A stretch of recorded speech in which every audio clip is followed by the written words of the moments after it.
अस्सलामुअलैकुम दोस्तों, आज मैं आपके लिए चाइनीज़ पुलाव बनाने की एक बहुत ही आला रेसिपी लाई हूँ। आज मैं आपको इतना मज़ेदार चाइनीज़ पुलाव बनाने का तरीका बताऊँगी कि आप जब इसे खाएँगे तो खाते ही रह जाएँगे, पेट भर जाएगा, नीयत नहीं भरेगी। एक-एक चावल का दाना ज़ायकेदार बनेगा, बिल्कुल परफ़ेक्ट बन के तैयार होगा।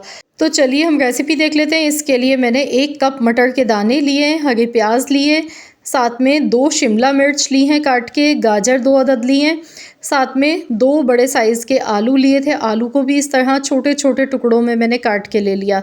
जैसा कि आप जानते ही आजकल सीज़न है मौसम सरमा का, तो इस सीज़न में सब्ज़ियाँ बहुत आसानी से मिल जाती हैं। मौसम की सब्ज़ियों से जो भी डिश बनाई जाती है वो बहुत मज़े की बनती है। मौसम सरमा की स्पेशल ख़ास रेसिपी है ये, कह लीजिए कि तोहफ़ा है मौसम सरमा का ये रेसिपी। तो इसके लिए सबसे पहले 1 कप ऑयल लेंगे। 1 किलो चावल की रेसिपी है ये, तो इस हिसाब से ऑयल हमने 1 कप भर के लिया। साथ में तेज़पात के पत्ते लिए हैं 4 से 5 अदद, 1 चम्मच सफ़ेद ज़ीरा लिया, 4 बड़ी इलायची, लौंग है 8 से 10 दाने, काली मिर्चें आधा चम्मच है, बादियान के फूल हैं 4 से 5 अदद, कड़ी पत्ता थोड़ा सा लिया है। कड़ी पत्ता ऑप्शनल है, अगर आपके पास है तो डालें, नहीं तो आप स्किप भी कर सकते हैं, इसके बगैर भी बना सकते हैं। अब इसमें प्याज डालेंगे। एक छोटे साइज़ की, दरमियाने साइज़ की मैंने प्याज ली है बारीक कटी हुई, तो इसमें हमने प्याज शामिल करनी है। अब इसे अच्छी तरह से मिक्स कर लेंगे। गरम मसालों से बहुत ही ज़बरदस्त जायका आता है, तो मैं यहाँ पर देसी स्टाइल से आज बना रही हूँ चाइनीज़ पुलाव, ताकि ये बहुत ही मज़े का बने, बहुत आला इसकी खुशबू आती है। तो यहाँ पर प्याज को हल्का सा फ्राई कर लेंगे गोल्डन कलर आने तक। तो अभी प्याज हल्की सी सॉफ्ट हुई है, तो इसमें हम आलू शामिल कर देंगे। बाकी कोई और सब्ज़ी अभी इसमें ऐड नहीं करनी है, सिर्फ आलू ही शामिल करने हैं, क्योंकि बाकी सब्ज़ियां फ़ौरन से कुक हो जाती हैं, टाइम नहीं लगता है। तो अब आलू को हमने यहाँ पर 2 से 3 मिनट तक अच्छी तरह से फ्राई करना है हाई फ्लेम पर।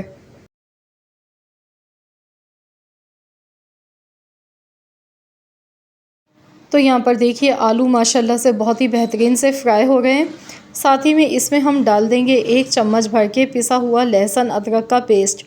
पहले आलू को हल्का सा फ्राई कर लेना है। इसके यहाँ पर आप देख सकते हैं आलू बहुत अच्छे से फ्राई हो गए हैं, ये देखिए।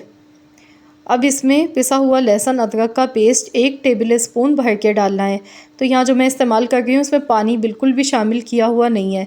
अगर आप लोग इसका तरीका जानना चाहते हैं कि लहसुन अदरक का पेस्ट मैं किस तरह से बनाती हूँ बग़ैर पानी के, तो इंशाअल्लाह ताला आप लोग कमेंट्स में अगर आप मुझसे पूछेंगे तो मैं शेयर कर दूँगी इस पर वीडियो कि मैं किस तरह से बनाती हूँ और सेव करती हूँ। मैं इसमें बिल्कुल भी पानी शामिल नहीं करती हूँ। तो यहाँ पर देखिए लहसुन अदरक का पेस्ट डालने के बाद मैं इसे अच्छी तरह से मज़ीद और फ्राई करूँगी। तो इस तरह से लहसुन अदरक का जो कच्चापन है वो ख़त्म हो जाएगा। अब इसमें मिक्स सब्ज़ियाँ जो हमने काट के रखी हैं, ये सारी सब्ज़ियाँ इसमें शामिल कर देनी है। शिमला मिर्च, गाजर, हरी प्याज, मटर के दाने, ये सारी सब्ज़ियाँ हमने इसमें शामिल कर देनी है और हमने इन्हें अच्छी तरह से एक बार मिक्स करना है। तो यहाँ पर सब्ज़ियों की कुकिंग हमने बहुत ज़्यादा नहीं करनी है, 1 से 1.5 मिनट ही बस इन्हें फ्राई करना है, वरना सब्ज़ियों का जो क्रंच होता है वो ख़त्म हो जाता है और ज़्यादा कुक करने से इनकी जो विटामिन्स होते हैं वो भी ख़त्म हो जाते हैं। तो यहाँ पर हमने बस 1 से 1.5 मिनट तक ही इन्हें फ्राई किया। अब इसमें हम कुछ सॉसेस ऐड करेंगे। तो 2 टेबल स्पून भर के विनेगर का शामिल कर देंगे, यानी कि सफ़ेद सिरका। Soya sauce 2 table spoon, 2 table spoon soya sauce. तो ये तीनों सॉसेज इसमें चले गए। अब हम इन्हें अच्छी तरह से मिला लेंगे, मिक्सिंग करेंगे इसकी अच्छी तरह से। और यहाँ पर मैंने भी इसमें नमक शामिल नहीं किया है। तो चलिए अब इसमें हमने नमक शामिल करना है हस्ब ज़रूरत। साथ में कुटा हुआ धनिया यहाँ पर शामिल किया है 1 टेबल स्पून। फ्लेवर के लिए चिकन क्यूब्स हम इसमें डालेंगे, 1 क्यूब मैंने यूज़ किया है। अगर आपके पास चिकन क्यूब नहीं है तो फिर आप इसकी जगह पर चिकन पाउडर भी डाल सकते हैं, या फिर चिकन स्टॉक अगर आपके पास मौजूद है यखनी, तो वो भी इसमें शामिल कर सकते हैं। इससे बहुत ही अच्छा चावल में जायका बनकर आएगा। 1 चम्मच भर के ताज़ा फ्रेश पिसी हुई काली मिर्च का पाउडर डालेंगे। आपने फ्रेश काली मिर्च का पाउडर बनाना है, इससे खुशबू भी अच्छी आती है और बहुत ही बेहतरीन सा फ्लेवर निकल कर आ जाता है। तो यहाँ पर अब इसे अच्छी तरह मिक्स करेंगे। तो मैंने यहाँ पर कुटी हुई या पिसी हुई लाल मिर्च नहीं डाली है, चिली सॉस डाला है, तो उसमें थोड़ा सा स्पाइसीपन होता है। अब इसमें हस्ब ज़रूरत पानी डालेंगे चावल के हिसाब से। तो मैं पहले भी आपको अपनी कई वीडियोस में बता चुकी हूँ पानी का हिसाब। तो यहाँ पर अब हम इसमें नमक भी चेक कर लेंगे, नमक कम लगे तो आप यहाँ पर नमक मज़ीद और इसमें शामिल कर सकते हैं। 1 किलो मैंने बासमती चावल लिए हैं। मैं इसमें अब चावल शामिल कर दूँगी। आधे घंटे पहले चावल मैंने वॉश करने के बाद भिगो कर रख दिए थे। अब इसमें चावल डालने के बाद एक बार चम्मच चलाते हुए इसे अच्छी तरह से आपने मिला लेना है।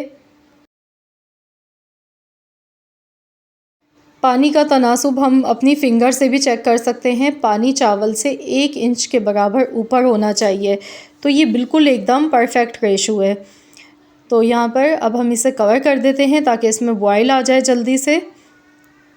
तकरीबन 3 मिनट के लिए ढक्कन लगा के हमने इसे पकाया है। तो चलिए हम देख लेते हैं। तो यहाँ पर माशाल्लाह से बहुत ही बेहतरीन सी खुशबू आ गई है। जो हमने इसमें गरम मसाले डाले हैं, चावल, सब्ज़ियाँ, सारी चीज़ों की बहुत ही बेहतरीन सी खुशबू आने लगी है। तो यहाँ पर अभी मैं इसे मज़ीद और पकाऊंगी। इसमें भी काफ़ी ज़्यादा पानी मौजूद है। तो हमने इसे 1 से 1.5 मिनट तक मज़ीद और पकाना है। इसके बाद मैं इसे कवर कर दूँगी और ढक्कन लगाकर हम इसे दम वाली आंच पर पकाएंगे तकरीबन 15 मिनट के लिए। 15 मिनट के लिए दम लगाना है ताकि चावल एकदम सॉफ़्ट बन के तैयार हों। तो यहाँ पर देखिए 15 मिनट हो गए हैं। तो चलिए हम देख लेते हैं। माशाल्लाह बहुत ही ज़बरदस्त, बहुत ही आला खुशबू आ गई है। तो देखिए माशाल्लाह कितने खिले हुए चावल बने हैं। एक एक चावल का दाना जायकेदार बनेगा। इस तरीके से आप लोग लाजमी एक बार बनाकर देखिएगा। इंशाअल्लाह ताला आप सबको चाइनीज़ पुलाव की ये रेसिपी बहुत ज़्यादा पसंद आएगी, क्योंकि हमने ना तो इसमें चिकन का इस्तेमाल किया है और ना ही कोई मुश्किल तरीका आपको बताया है। बहुत ही सिंपल, बहुत ही आसान सा तरीका है। जो भी सब्ज़ियाँ सीज़न की आपके पास आपके घर पर अवेलेबल हैं, उन सब्ज़ियों के साथ आप बना सकते हैं ये बहुत ही मज़ेदार सा चाइनीज़ पुलाव। तो देखिए मैंने डिश आउट यहाँ पर कर लिया है। वाकई में बहुत ही मज़ेदार ही बना है, बहुत ही ज़ायकेदार बना है। आप लोग इस रेसिपी को ट्राई करने के बाद अपना फ़ीडबैक भी मुझे ज़रूर दीजिएगा। कमेंट्स में मुझे बताइएगा कि आप सबको कैसी लगी है मेरी ये रेसिपी। मैं यकीन से कहती हूँ इंशाअल्लाह ताला जब आप बना के खाएंगे ना, तो खाने वाले पलेटें चट कर जाएंगे मिनटों में और पेट भर जाएगा, लेकिन नीयत नहीं भरेगी। इतना मज़ेदार सब्ज़ी से भी पुलाव बनाया जा सकता है। तो ज़रूर आप लोग इस रेसिपी को ट्राई करें, अपना फ़ीडबैक मुझे दें। रेसिपी अच्छी लगी है तो वीडियो को लाइक करें, शेयर करें।